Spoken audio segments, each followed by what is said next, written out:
Vice Ganda Paulo Ballesteros sanib puwersa bilang endorser ng McDo.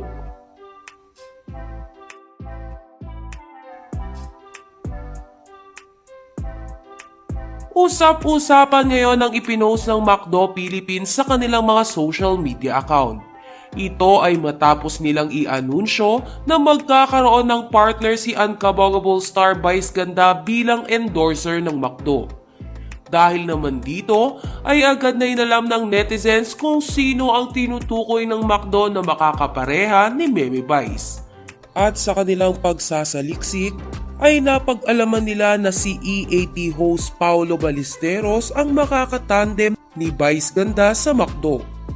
Sa IG post kasi ni Paulo Ballesteros ay ibinahagi nito ang isang larawan na tila may pagkakahawig sa naunang post ni Vice Ganda, kung saan ay meron siyang kinakausap.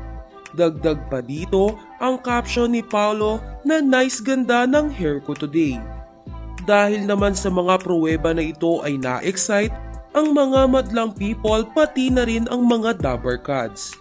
Ito na kasi ang isa sa pinakamalaking kolaborasyon ng dalawang bigating artista sa isang fast food chain. Hindi nga lingid sa kaalaman ng lahat na kahit araw-araw nagtutunggali ang noontime show na kinabibilangan ng dalawa ay magkaibigan sina Vice Ganda at Paulo Ballesteros. Sa katunayan ay makailang beses na binabati ng dalawa ang isa't isa sa It's Showtime at EAT. At nito lamang pagtatapos ng Drag Race kung saan ay host si Paulo ay binati ito ni Vice Ganda.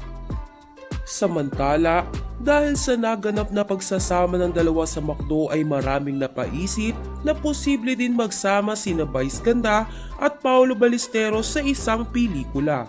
Matatandaan na sila ang isa sa mga successful na aktor sa takilya.